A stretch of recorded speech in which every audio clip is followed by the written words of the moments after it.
तो कल हम लोगों ने बाइनरी ऑपरेशन क्या होता है ये सीखा था। तो एक सेट और एक बाइनरी ऑपरेशन अगर मिलाते हैं तो एक अलजेब्राइक स्ट्रक्चर बनता है। मैंने ये बात लास्ट में की थी आपसे। तो अलजेब्राइक स्ट्रक्चर क्या हुआ? A set equipped with a binary operation is called an algebraic structure. A set equipped with a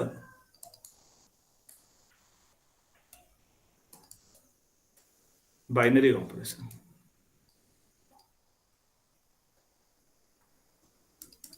is called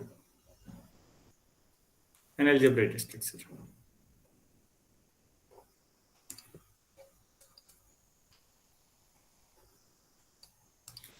तो अब एक चीज में थोड़ा सा डिटेल में थोड़ा फिलोसॉफिकल अगर मैं कहूँ, मैं ऐसा कुछ आपको समझाना चाह रहा हूँ।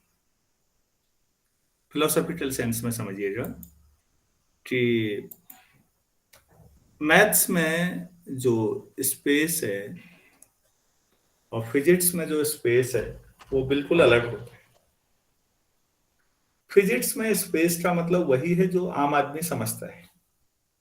स्पेस मतलब पूरा, जहां तक आप सोच समझ सकते हैं, ये पूरा ब्रह्मांड या यूनिवर्स एक स्पेस है। बेसिकली बच्चों ये फिजिकल स्पेस है, बिल्कुल है, वो हमें दिख भी रहा होता है। और सोलर सिस्टम या हमारी पृथ्वी तो इसका एक पॉइंट भी नहीं हुआ, पूरा सोलर सिस्टम भी पॉइंट जैसा नहीं हुआ, हमारी पूरी गैलेक्सी भी पॉइंट के बराबर नहीं हुई। स्पेस इतना बड़ा है। आप अपने पेन की नोक जिस दिशा में करेंगे ना, उस दिशा में भी इनफाइनाइट गैलेक्सीज आ जाएंगी। गैलेक्सी, आप गैलेक्सी अगर समझ पा रहे हैं कितनी बड़ी होती है, इनफाइनाइट गैलेक्सीज होंगी जिस दिशा में आपके पेन की नोक आ जाएगी। तो स्पेस जितना बड़ा है, फिजिकल स्पेस, ये एक अलग चीज है। तो फिर मैं कौन से स्पेस की बात कर रहा हूँ भाई? मैं मैथमेटिकल स्पेस की बात कर रहा हूँ।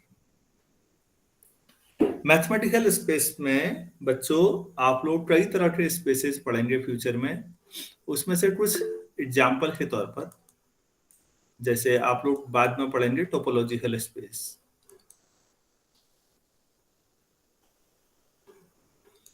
Vector spaces, Banach spaces, Hilbert spaces,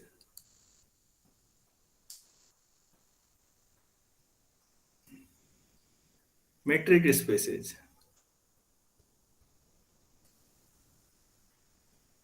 inner product spaces,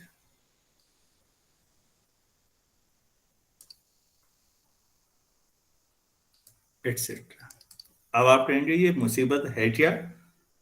basically mathematics में अगर आप इन स्पेसेस को भी समझ गए ना, तो इसका मतलब आपको काफी कुछ आता है। अभी तो कई स्पेस है ना, इतना भी काफी है। टोपो का मतलब सरफेस होता है बच्चों। टोपोलॉजी में जो टोपो है वो क्या है? Surface, study of. और टोपोलॉजिकल है, टोपोलॉजी कहते हैं हम लोग। तो LOGY जो है लॉगस शब्द से बना है, उसका मतलब होता है स्टडी। टोपो मतलब सरफेस। तो बेसिकली ये हुआ स्टडी ऑफ सरफेस। जो आप लोग 11 12 में वेक्टर्स पढ़ते हैं, उन्हीं वेक्टर्स का जनरलाइजेशन करेंगे तो वेक्टर स्पेस बनेगा। पूरा वेक्टर्स का ही एक पूरा स्पेस। ऐसे स्टीफन बनाट के नाम पे बनाट स्पेस, डेविड हिल्बर्ट के नाम पे हिल्बर्ट स्पेस। और मीट्रिक स्पेस के बारे में जिस आदमी ने बनाया वो सबसे पहले, आपके पास और भी है, Hausdorff space, regular space, normal space, बहुत सारे स्पेस है। मैथमेटिशियन, ये फ्रेसे का काम है। टी साइलेंट रहेगा तो फ्रेसे ही कहेंगे। तो डॉट प्रोडक्ट का जनरेशन इनर प्रोडक्ट स्पेस है। ये बच्चों मैथमेटिकल स्पेसेज हैं और ये बहुत बड़े स्पेसेज हैं। आप धीरे धीरे अगले 3 साल या 5 साल में इनको समझेंगे अच्छे तरीके से कि अरे बाप रे, ये तो काफी कुछ है। इनको समझना मतलब मैथ समझ में आ गई। अब इन स्पेसेस की दो तरह की प्रॉपर्टीज हैं, उनको हम लोग यहाँ समझते हैं। अभी हम जो बात कर रहे हैं वो अलजेब्राइक प्रॉपर्टीज पे हम फोकस करेंगे। हम अलजेब्राइक प्रॉपर्टीज पढ़ेंगे। अब आप कहेंगे साहब ये अलजेब्राइक प्रॉपर्टीज क्या क्या हो गई? अलजेब्राइक प्रॉपर्टीज में बच्चों हम ये देखेंगे कि अगर इस कोई भी इनमें से कोई भी स्पेस लें, तो अगर कोई भी दो नंबर हम किसी स्पेस में ले रहे हैं, मान लो उस स्पेस का नाम एस कर रहे हैं, तो उनमें जो भी ऑपरेशन है वो भी क्या इसी में आ रहा है, जिसको हम कल से बाइनरी ऑपरेशन कहने में लगे हुए हैं।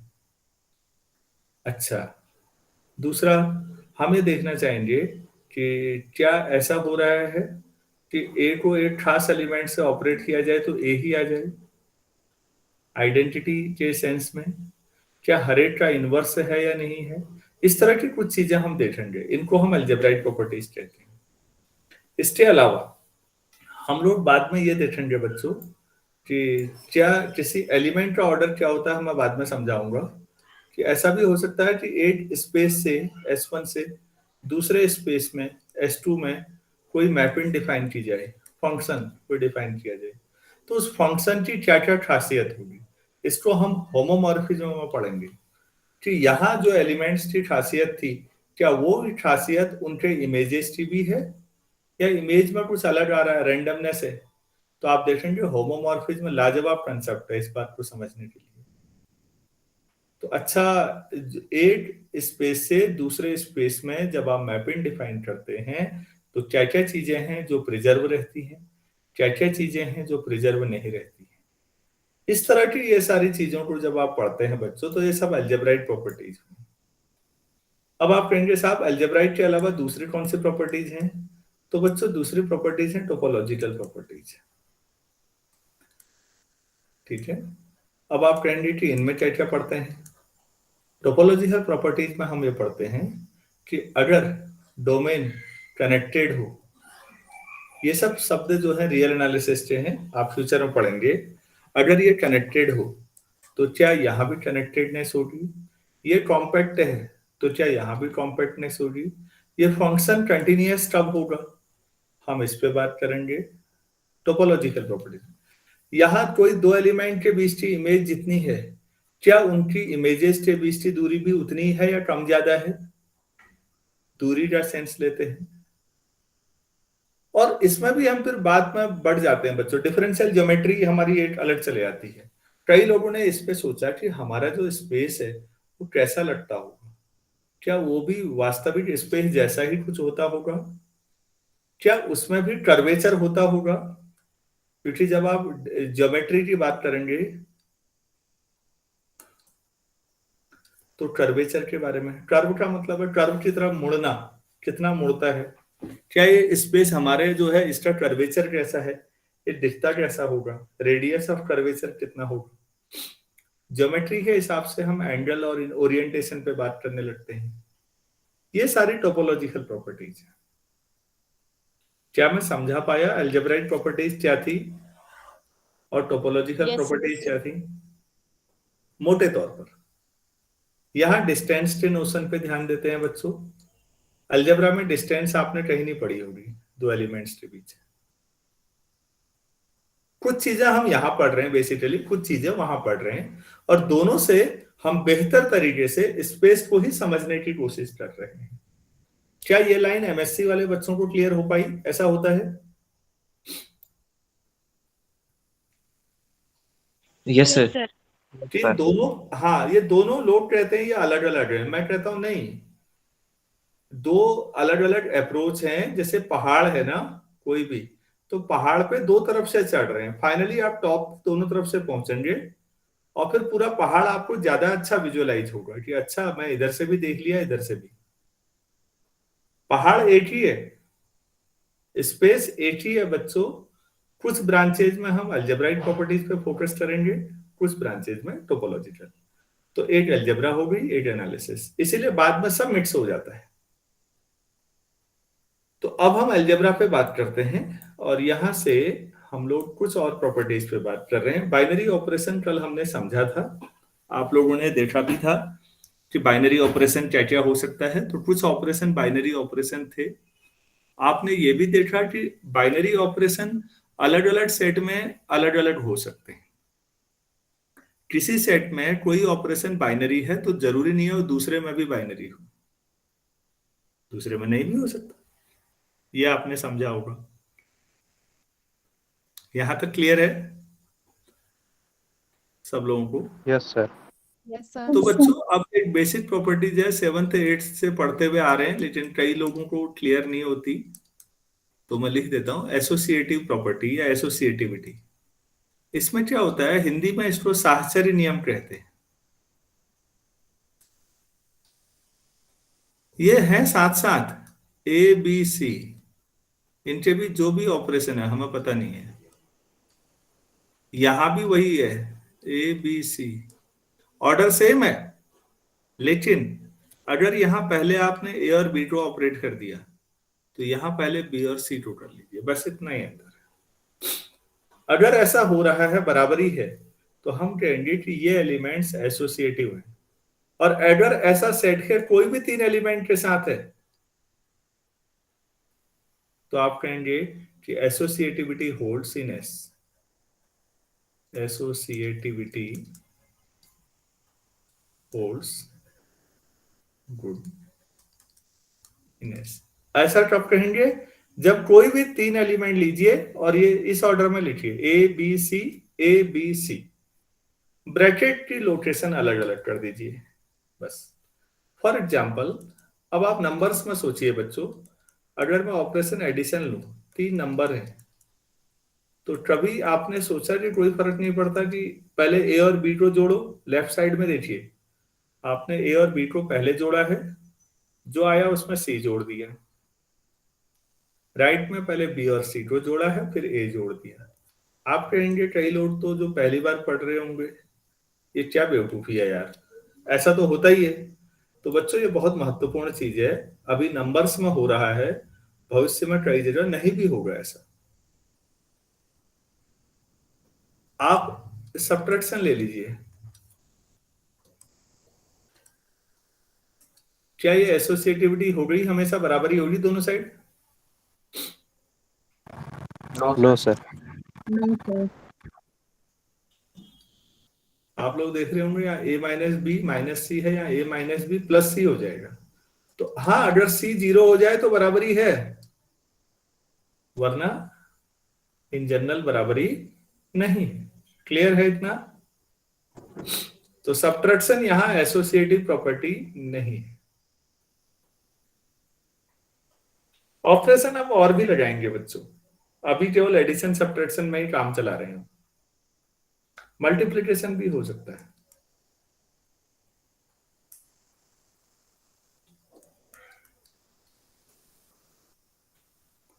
आप कहेंगे इसमें क्या बड़ी बात है, 3 नंबर हैं ए बी सी, पहले ए और बी को मल्टीप्लाई करो, जो आ रहा है उसके साथ सी को करो, या पहले बी और सी को मल्टीप्लाई करो, जो आ रहा है उसके साथ ए को करो। बिल्कुल सही बात है।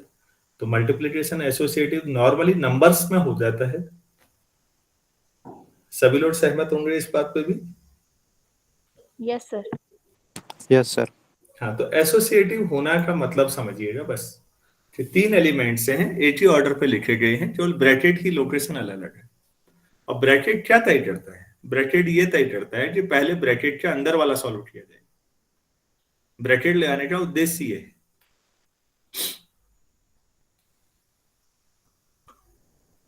अगर आपको एसोसिएटिव क्लियर है तो उसके बाद में आपको बताता हूं आइडेंटिटी के बारे में कि आइडेंटिटी होना मतलब क्या हुआ। किसी एलिमेंट के साथ अगर आपने एक आइडेंटिटी को ऑपरेट किया है तो आपको यह समझना है कि फाइनली जो आउटपुट आएगा वो ए ही आना चाहिए। फिर हैंग कर रहे हैं।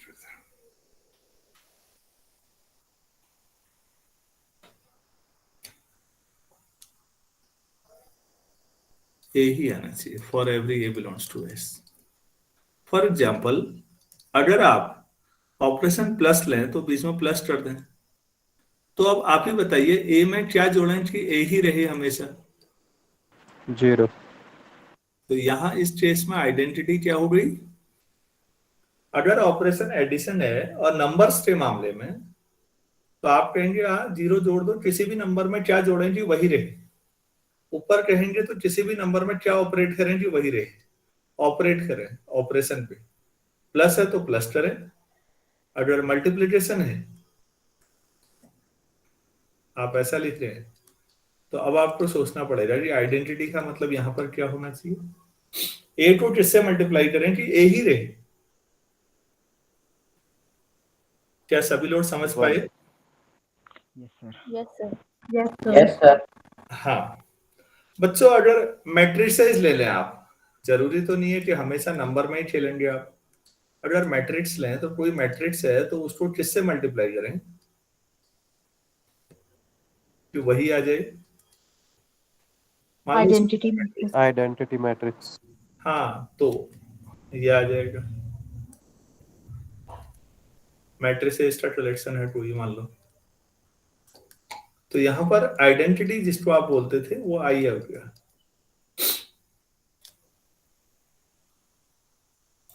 आइडेंटिटी का मतलब कई लोग सोचते हैं कि वो 1 या 0 ही तो होना चाहिए। तो बच्चों मैं एक चीज आपको दिखाता हूं। मान लो ए और बी कोई दो रियल नंबर हैं such that A operation B equal to A B upon 2। A और बी कोई दो नंबर है रियल नंबर, और उनका जो ऑपरेशन ऐसे डिफाइन है कि जो ए ऑपरेशन बी आना चाहिए आउटपुट, वो दोनों के प्रोडक्ट का आधा आना चाहिए। ठीक, तो जो लोग पहली बार पढ़ रहे हैं मैं उनसे एक्सपेक्ट कर रहा हूं, क्या ये बाइनरी ऑपरेशन होगा?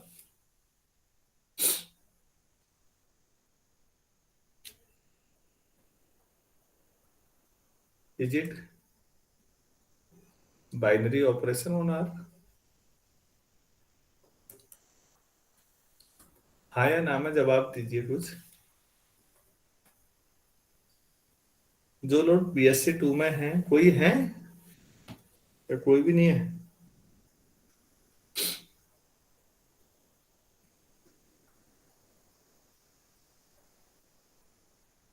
अरे भाई कोई बीएससी 2 का स्टूडेंट है इस क्लास में अभी? Yes, sir. तो आपको तो बड़ी देर लगी कि आप कौन सी क्लास में ये तय करने में। हाँ बता दो फिर। Yes, sir. It will be a binary operation. क्यों?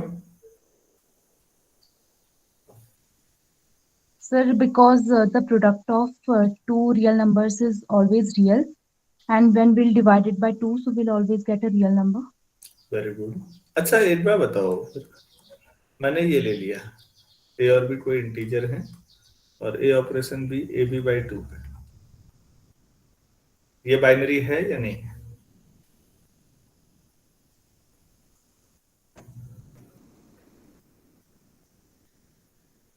कोई बात, घबराओ मत, गलत होगा तो भी कोई दिक्कत नहीं। आपने पहले वाले में तो सही जवाब दिया ही है। कोई और भी No, तो? sir. It cannot be a binary operation. क्यों?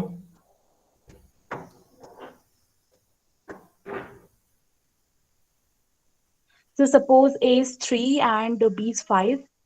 So the result will be 15 by 2, which will not be an integer. Very good. तो भाई ये सबको समझ में आया कि यहाँ के इस केस में इंटीजर ले लिया था तो यही ऑपरेशन बाइनरी नहीं हुआ। लेकिन रियल नंबर में कोई दिक्कत नहीं है क्योंकि ए और बी रियल नंबर है तो प्रोडक्ट रियल नंबर होगा, आधा भी रियल नंबर ही होगा। रियल या रेशनल लेके चल जाता, दोनों चल जाएंगे। तो ये बाइनरी है ना? ठीक, तो ये स्टूडेंट ने जवाब दे दिया तो ये बाइनरी है। अच्छा इसमें मैं आइडेंटिटी ढूंढता हूं इस ऑपरेशन में। अब ए के साथ क्या ऑपरेट करूं कि ए ही रहे, मैं ये सोच रहा हूं। और वैसे ऑपरेशन आपने ये डिफाइन किया है, तो ए ऑपरेशन ई क्या होना चाहिए बच्चों? ए ई अपॉन 2, और इधर डेफिनेशन वाइज ए ही आना चाहिए। ए आपने कॉमन ले लिया तो ई बाई 2 माइनस 1 इक्वल टू 0। अगर आप यहाँ ए नॉन जीरो ले रहे हैं तो फिर ई बाई 2 माइनस 1 0 होगा, तो ई कितना आ जाएगा? तो इस केस में आइडेंटिटी कितनी आ गई? 2. 2 आ गई। क्यों आ गई? क्योंकि ए ऑपरेशन 2 करो तो a इंटू 2/2 ए आ रहा है नहीं आ रहा है? Yes, sir. तो इस ऑपरेशन में आइडेंटिटी 2 है। अच्छा, मैं ऑपरेशन थोड़ा सा बदल देता हूं बच्चों। Now A operation B A B by 3 कर देता हूं, तो आपको क्या लगता है आइडेंटिटी क्या होनी चाहिए? 3 मान लो 3. उसी में आर में ही ले लिया मैंने, तो ये बाइनरी है, इस बार आइडेंटिटी 3 आ जाएगी। तो बच्चों अगर a operation B A B by n कर दूंगा तो identity Identity will be n. तो इस तरह के जो बाइनरी ऑपरेशन है कोई नया है, कोई नया ऑपरेशन है, मुझे नहीं पता क्या ऑपरेशन है, लेकिन हमसे पूछा गया है वेदर इट इज बाइनरी और नॉट। तो हमें इतना समझाना था कि भाई ये बाइनरी है या नहीं है। तो हम तो ये देख रहे हैं कि क्या ए ऑपरेशन बी हमेशा उसी सेट का एलिमेंट होगा या नहीं होगा। तो आइडेंटिटी का मतलब 1 होना ही जरूरी नहीं होता। आइडेंटिटी ऑपरेशन पर डिपेंड करती है कि वो क्या आएगी। वो नंबर भी हो सकता है, वो मैट्रिक्स भी हो सकता है, इवन वो फंक्शंस भी हो सकते हैं। आइडेंटिटी फंक्शन आपने पढ़ा होगा। फंक्शंस में आइडेंटिटी फंक्शन का मतलब ix इक्वल टू x और every x belongs to domain. तो identity is also may be a function, ऐसा भी पॉसिबल है। हाँ सर, नमस्कार। हाँ सर,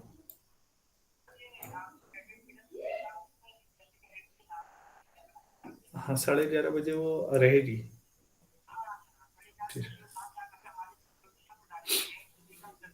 ठीक है ठीक है, मैं वो बता दिया है, वो तैयार रहेगी। Thank you. तो बच्चों आइडेंटिटी का मीनिंग समझ में आया या नहीं आया आप लोगों को? कईयों ने दिमाग में भरा होता है कि आइडेंटिटी मतलब 1 होता है या 0 होता है। आइडेंटिटी का मतलब कुछ भी हो सकता है, वो तो ऑपरेशन पे डिपेंड करेगा। क्या मैं ये बात हर बच्चे को समझा पाया? Yes sir. Yes sir. भाई ऑपरेशन के हिसाब से तय होगा आइडेंटिटी क्या होगा। नेक्स्ट चीज है बच्चों, आइडेंटिटी अगर आपको समझ में आए तो इनवर्स क्या होता है आप थोड़ा इसको समझते हैं। ये महत्वपूर्ण चीजें हैं पहला अलजेब्राइक स्ट्रक्चर बनाने के लिए। इनवर्स का मतलब होता है जैसे तुमने किसी सेट में ढूंढ लिया कि भाई आइडेंटिटी है इसमें, तो अब मैं ये जानना चाहता हूं कि ए को किसके साथ ऑपरेट करें कि आइडेंटिटी आ जाए। अगर ऐसा मिल रहा है कि ए और बी का ऑपरेशन करके आइडेंटिटी आ गई, जो भी आइडेंटिटी है, तो फिर a is the inverse of b, या आप ऐसे भी कह सकते हैं b is the inverse of a. ये मतलब वो एक दूसरे के इनवर्स है। ए अगर बी का दुश्मन हुआ तो बी भी ए का दुश्मन हुआ, मतलब दोनों एक दूसरे के दुश्मन हुए, ऐसा समझ लो। दूसरी बात बच्चों, आप कहते होंगे आइडेंटिटी है तो आई लिखना चाहिए था, इंटीजर है तो जेड लिख रहे हैं आप लोग, आई लिखना चाहिए था वहां भी। तो ऐसे कई सिंबल से प्रॉब्लम यह है, इंटीजर को जर्मन में जाहलेन बोलते हैं, तो जर्मन्स ने इंटीजर को जाहलेन बोला, JAHLEN, तो वो जेड से दिखाते हैं। अब हमने तो नकल की ना, हम तो नकल के उस्ताद हुए, तो हमने कहा अच्छा इंटीजर को जेड से दिखाते, तो हम भी वही दिखा रहे हैं, सब दिखा रहे हैं, हम भी दिखा रहे हैं। तो जो भी सिंबल है और आपके मैच नहीं हो रहे कि आइडेंटिटी ई से क्यों दिखा रहे हैं, तो समझिए कि ये करस्पॉन्डिंग कोई जर्मन नंबर है और हमने वहां से कॉपी किया है। इसमें मेरी कोई गलती नहीं है कि आइडेंटिटी ई से क्यों दिखा रहे हो, आई से क्यों नहीं दिखा रहे हो।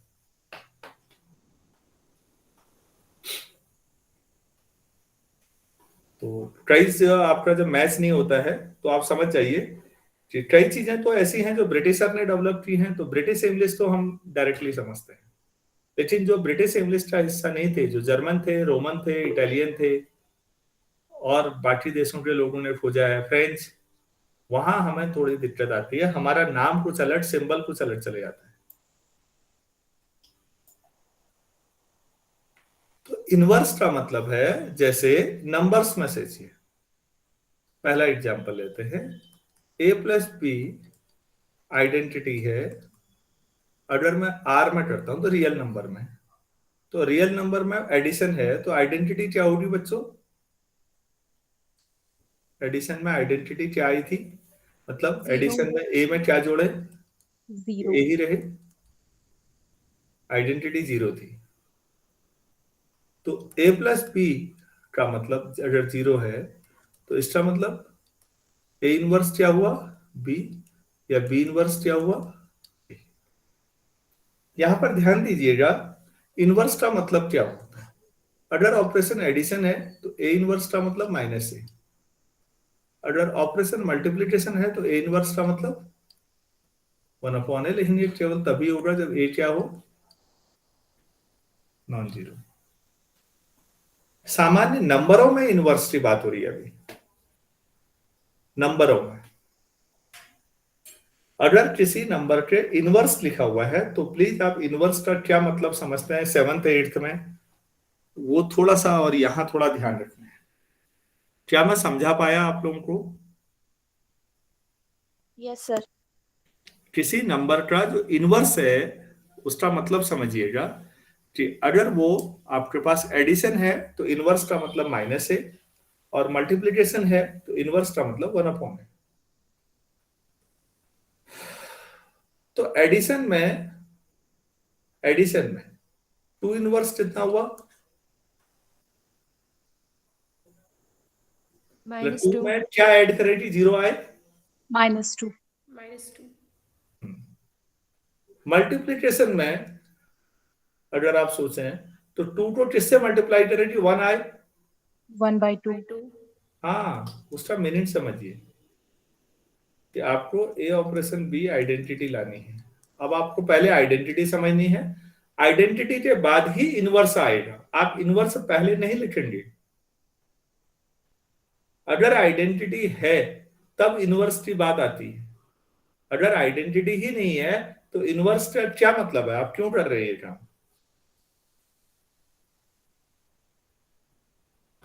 तो ऐसे ही बच्चों मैट्रिक्स में भी इनवर्स का मतलब यहां पर देखिएगा, कोई मैट्रिक्स है उसका इनवर्स है, एडिशन में क्या होगा इनवर्स? एडिशन में इनवर्स का मतलब उसमें क्या जोड़े कि जीरो मैट्रिक्स आ जाए, नल मैट्रिक्स आ जाए, तो हर एक एलिमेंट को माइनस से मल्टीप्लाई कर दो। क्लियर है? Yes, sir. और लेकिन अगर आप बच्चों मल्टीप्लिकेशन की बात करते हैं तो अगर स्क्वायर मैट्रिक्स है तो ये तभी आ सकता है जब ऐसा हो। तो जो आप निकालते हैं वो कौन सा इनवर्स होता है?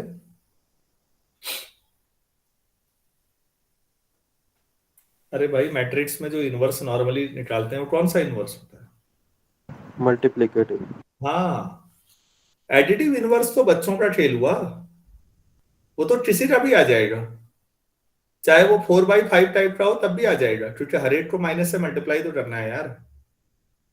ये बात समझ पा रहे हैं नहीं सारे लोग?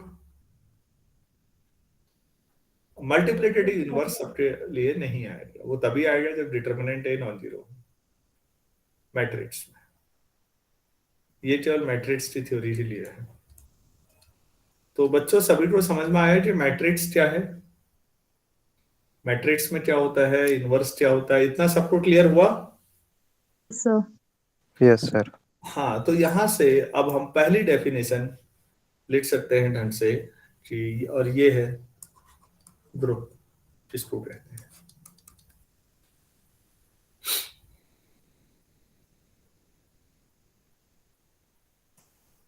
N algebraic structure.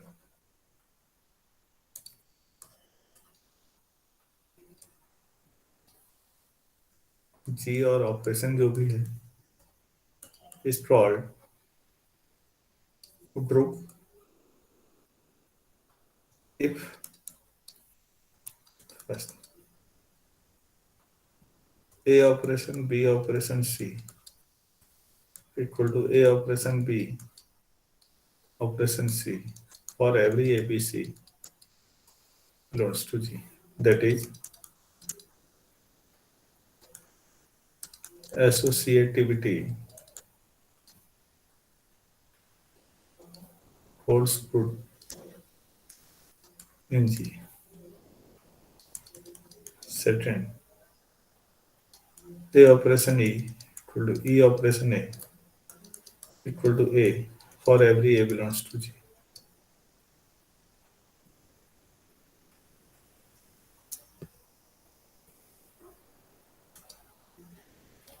ऐसा लिखना चाहिए था हमने। There exist E belongs to G such that this, that is, वो E भी तो G का ही हिस्सा होना चाहिए, G से बाहर नहीं। Identity exist G। Please symbol याद रखिएगा, कभी भी ऐसा उल्टा ही बना हो तो इसका मतलब होता है देयर एग्जिस्ट। आगे को हम पूरा वर्ड नहीं लिखेंगे, ऐसे लिखते हैं। कल मैंने फॉर एवरी बताया था आपको, ऐसा बना हो तो फॉर ऑल, फॉर एवरी, ये है। अगर आपके पास उस जी में ऐसा एक ई एलिमेंट एग्जिस्ट करे जो किसी के साथ भी ऑपरेट हो जाए, ए ही रहेगा फिर, तो वो ई तो आइडेंटिटी हुआ। फिर आइडेंटिटी सभी लोग समझ पाए हैं?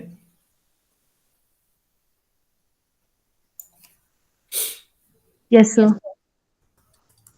Third, for every A belongs to G, there exists some B belongs to G. हर एक के लिए एक G एग्जिस्ट करना चाहिए, हर एक A के लिए कोई B एग्जिस्ट करना चाहिए, such that A operation B हो या B ऑपरेशन A हो, आपको आइडेंटिटी मिले। दैट इज, इसका मतलब हुआ inverse of each element of G exist in G। इसका मतलब हुआ G के हर एलिमेंट का इनवर्स भी G में एग्जिस्ट करता है। आप ये कह रहे हैं।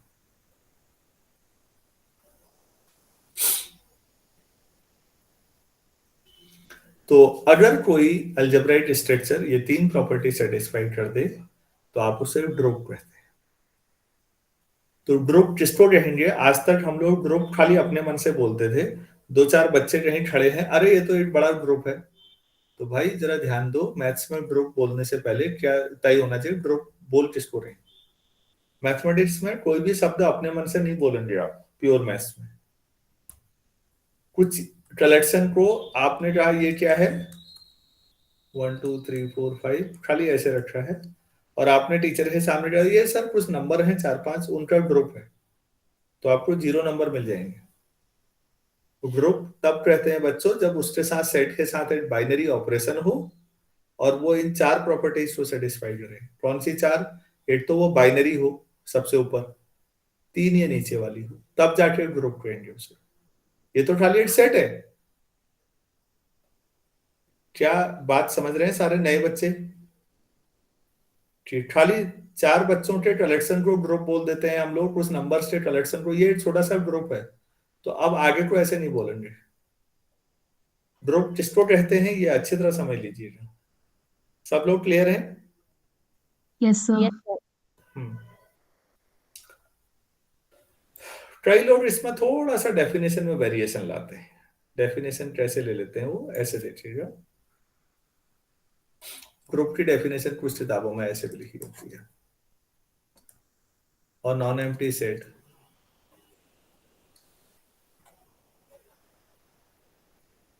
जी इज अ ग्रुप इफ, सबसे पहले वो लिखते हैं क्लोजर,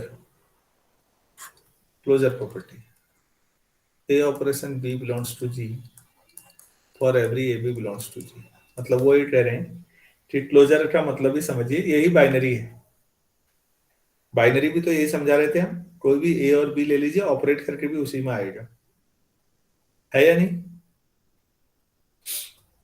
फिर एसोसिएटिविटी, आइडेंटिटी और इनवर्स, वो सब वैसे ही चलेंगे, केवल शुरू में अंतर आता है। और अधिकतर किताबों के साथ ऐसा होगा कि आप पढ़ेंगे तो ऐसा लिखा हुआ मिलेगा। मैंने ग्रुप की पहली लाइन के साथ ही क्लोजर को जोड़ दिया, क्योंकि एज अ बाइनरी ऑपरेशन कह रहा हूं ना मैं। जब बाइनरी में कह रहा हूं तो क्लोजर अलग से दिखाने का क्या मतलब है फिर? क्योंकि बाइनरी भी वही रहता है, क्लोजर भी वही रहता है, दो दो बार क्यों लिख रहे हो?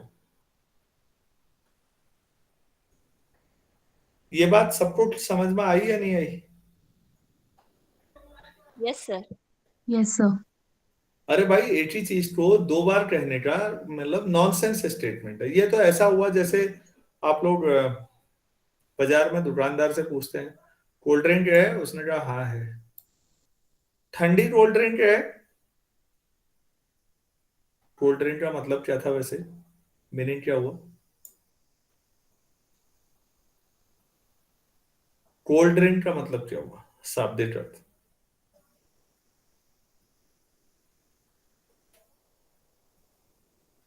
किसी को भी नहीं मालूम है? A drink which is cold. और ठंडा cold drink?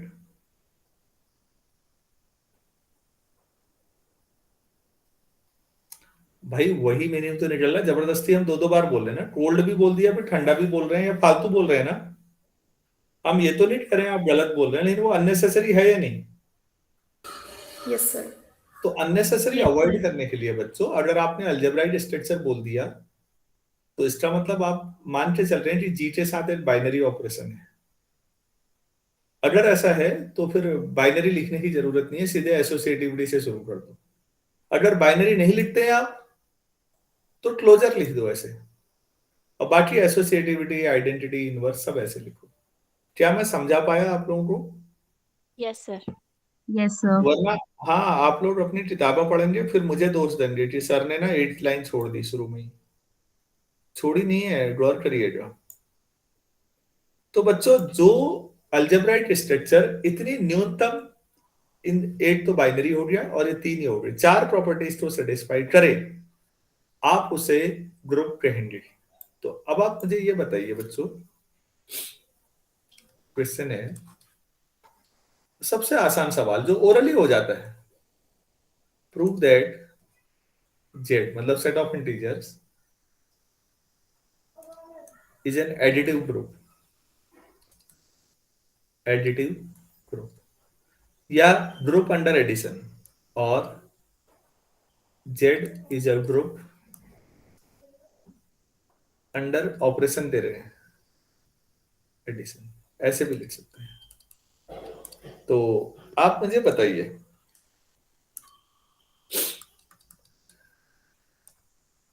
Late a comma b belongs to z implies a plus b भी z में होगा या नहीं, क्योंकि ऑपरेशन एडिशन लेना था। कोई भी दो इंटीजर लो, सम इंटीजर होता है बच्चों, इसमें नया कुछ है ही नहीं। ठीक है ना? Yes, sir. सो आप लिख सकते हैं z is closed under addition,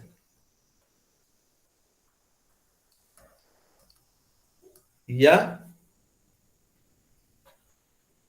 ऐसे भी लिख सकते हैं addition is a binary operation on Z.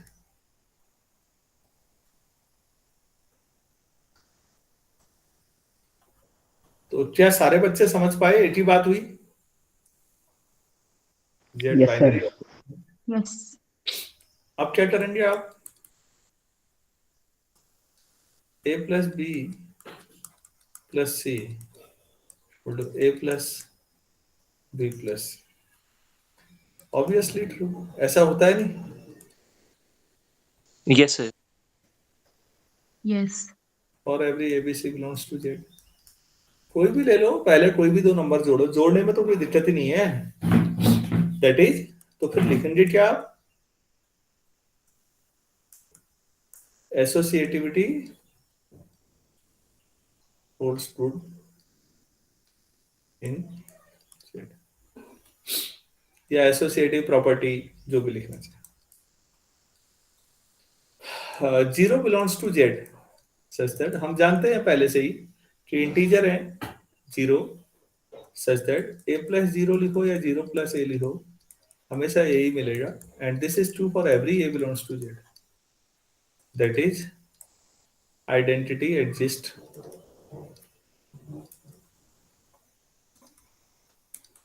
In Z. तो जेड में आइडेंटिटी है, ऑर्डिनरी एडिशन है बच्चों। अभी बहुत सरल है, तो चीजों को अच्छी तरह समझिए, हड़बड़ाहट मत दिखाइएगा, क्योंकि आगे एडिशन मॉड्यूलों पे ले आऊंगा मैं, फिर आप सोचते रहेंगे। एडिशन की भी वैरायटी ले आएंगे हम अभी। तो जब सरल है तो सरल को ढंग से समझिएगा, क्योंकि पढ़ाने का मतलब होता है हमेशा सरल से कठिन की ओर इतना स्मूथली ले जाओ कि बच्चों को जर्क महसूस ना हो।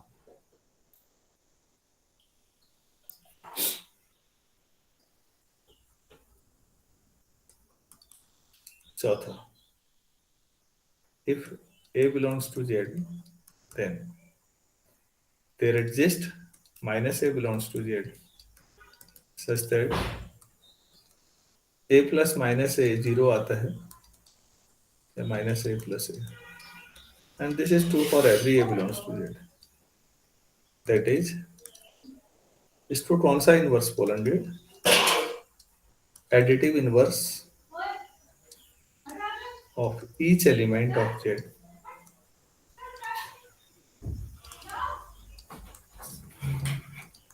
exist in Z.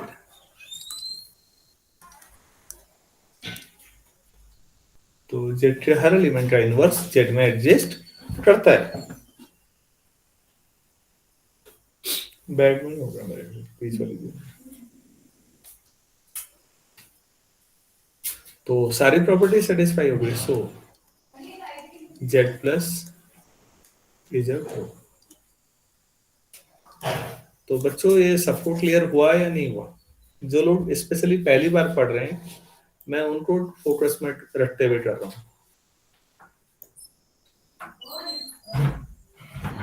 सबको क्लियर हो गया है भाई? Yes sir. अब सेकेंड ईयर वाले बच्चों से ही मैं आंसर एक्सपेक्ट कर रहा हूँ। जेड में मल्टीप्लिकेशन ले आते हैं बच्चों। अब आप बताइए कि ये ग्रुप है या नहीं है, एक एक करके सोचिए और एक आध मिनट में आंसर बताइए। सेकेंड ईयर वाले बच्चे ही आंसर बताएं तो अच्छा रहता।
क्या बात, कोई भी स्टूडेंट नहीं बता पा रहे हैं?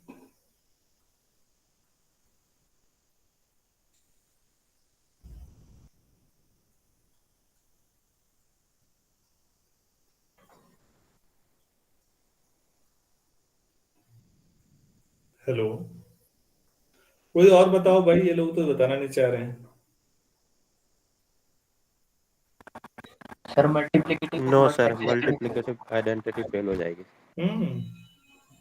बच्चों, जब 1 के अलावा और -1 के अलावा किसी का मल्टीप्लिकेटिव इनवर्स नहीं मिलेगा, 1 का मिल जाएगा। 1 को किससे मल्टीप्लाई करें कि 1 आ जाए भाई?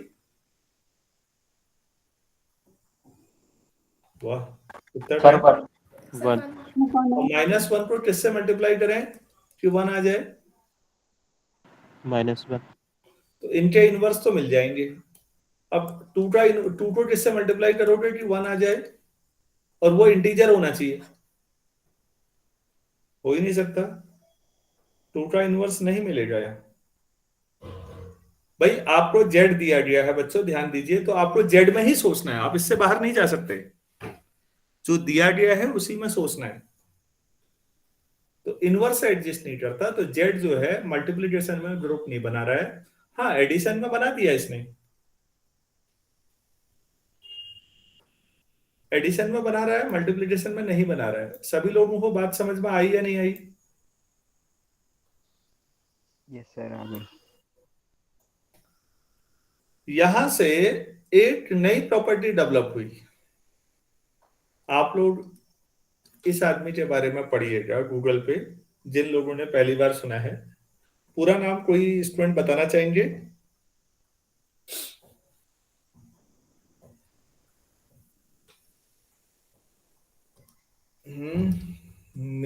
नील Henrik Abel. Abel Norwegian mathematician थे। नॉर्वे का नाम सुना है भाई?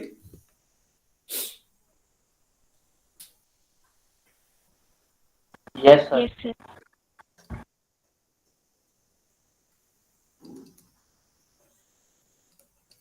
स्कैंडिनेवियन कंट्री सुना है नाम?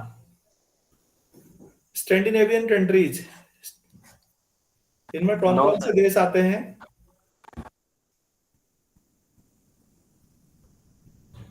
स्कैंडिनेविया में कौन कौन से देश आते हैं भाई?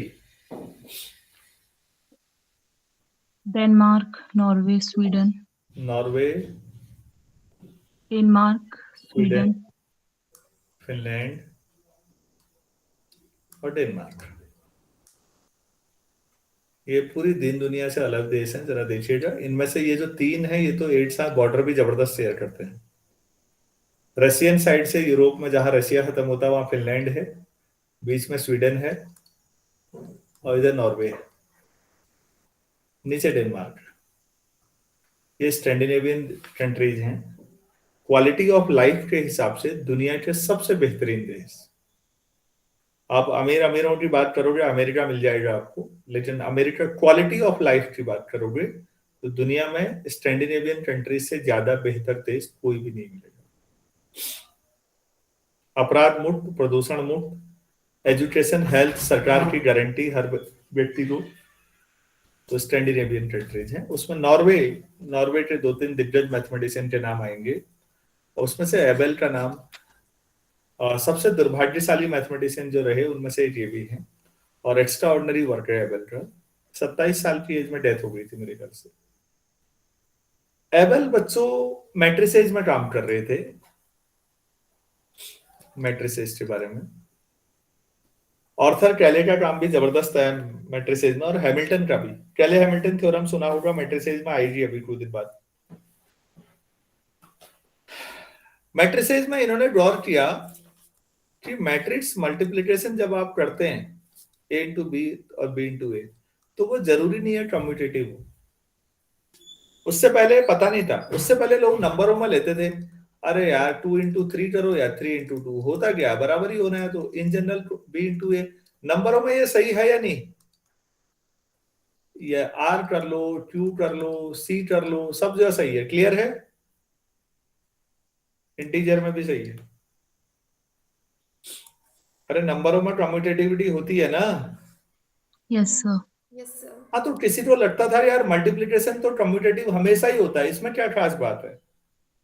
एबेल ने खोजा कि ना, मैट्रिक्स मल्टीप्लिकेशन हमेशा कम्यूटेटिव नहीं होता। अगर ए बी डिफाइंड है तो पहली बात तो हो सकता है कि बी इंटू ए डिफाइन ही ना हो। अगर बी इंटू ए डिफाइन हो जाए तो ये जरूरी नहीं है कि वो बराबर आ जाए, नहीं भी आ सकता। तो यहां से एबेल ने जो हमारे ग्रुप थे उनको 2 हिस्सों में बांटा। एक जिनमें ये प्रॉपर्टी हो। इस प्रॉपर्टी का क्या नाम हुआ बच्चों?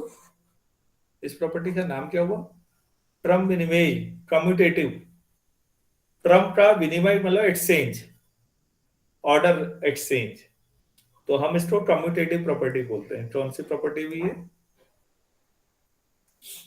कम्यूटेटिव। एक स्टूडेंट ने कहा मुझसे कि कम्यूटेटिव और एसोसिएटिव एक ही जैसे होते हैं। मैंने कहा क्यों होते हैं? एसोसिएटिव में ए बी सी ऑर्डर बदला क्या? क्या बदलता है केवल?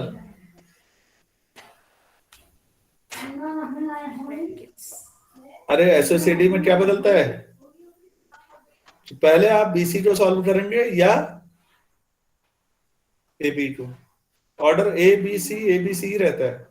कम्यूटेटिव में ऑर्डर बदलता है, ए ऑपरेशन बी या बी ऑपरेशन ए। तो कम्यूटेटिव अलग है, एसोसिएटिव अलग है। सभी बच्चे समझ में आए सभी को? Yes, sir.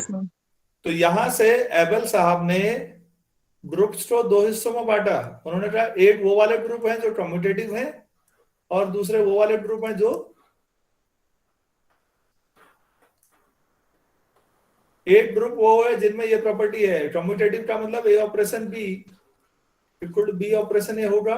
नॉन कम्यूटेटिव का मतलब हो सकता है कभी कभी हो रहा हो, लेकिन हमेशा हर एलिमेंट के लिए ऐसा नहीं होगा, तो वो नॉन कम्यूटेटिव है। एक भी पेयर के लिए अगर बराबरी नहीं हुई तो वो इधर आ जाएगा। तो कम्यूटेटिव ग्रुप्स और नॉन कम्यूटेटिव ग्रुप समझ में आए बच्चों? Yes, sir. Yes, sir. जब एबेल साहब की डेथ हो गई, बहुत जल्दी डेथ हुई, मैंने आपको बताया। एबेल का तो कंट्रीब्यूशन टोपोलॉजी में भी गजब है, एक्स्ट्रा ऑर्डिनरी मैथमेटिशियन मेरी नजर में।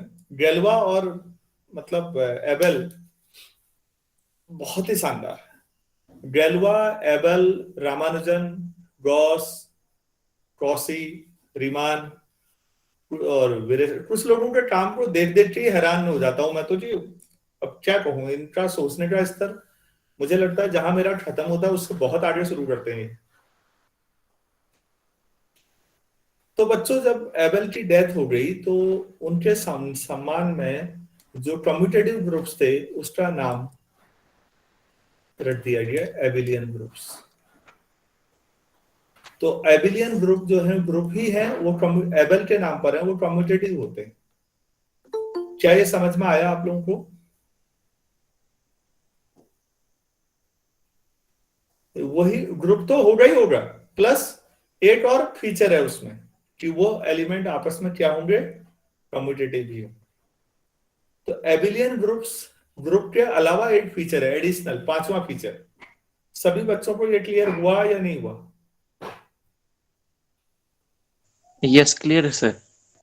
तो बच्चों, जो अभी इंटीजर का सेट मैंने एडिशन में ग्रुप प्रूफ किया वो एबिलियन हुआ या नहीं हुआ?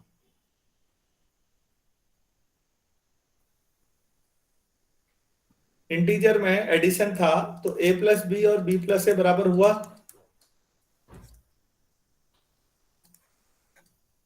तो ये ग्रुप कैसा हुआ बेसिकली? Abelian group. एबिलियन हुआ, एबेल के नाम पर एबिलियन ग्रुप, मतलब कम्यूटेटिव बेसिकली। तो एबिलियन ग्रुप की थ्योरी, एबिलियन। अब आप लोगों से रिक्वेस्ट है कि एक एक एग्जांपल कल ऐसा ढूंढ के लाइए जो नॉन एबिलियन हो, ग्रुप हो लेकिन एबिलियन ना हो। कल मैं आपको एडिशन मॉड्यूलो और मल्टीप्लिकेशन मॉड्यूलो बताना चाहूंगा। नहीं, कल नहीं कर पाऊंगा मैं क्लास। कल मेरे दो प्रोग्राम है तो मैं दोनों में बिजी हूँ, वरना मैं क्लास ले लेता। परसों शुरू करेंगे। तो परसों मैं आपको अब इसमें दो बताऊंगा। अगर कल मेरे प्रोग्राम नहीं होते तो कल 10:30 से 2:30 बजे तक एक प्रोग्राम दोराहाट में ही है और शाम को ऑनलाइन है एक। तो मेरे पास समय कहाँ मिलेगा आपको पढ़ाने का? परसों पढ़ते हैं। चलिए, thanks. Thank you, sir. Okay. Thank you, sir.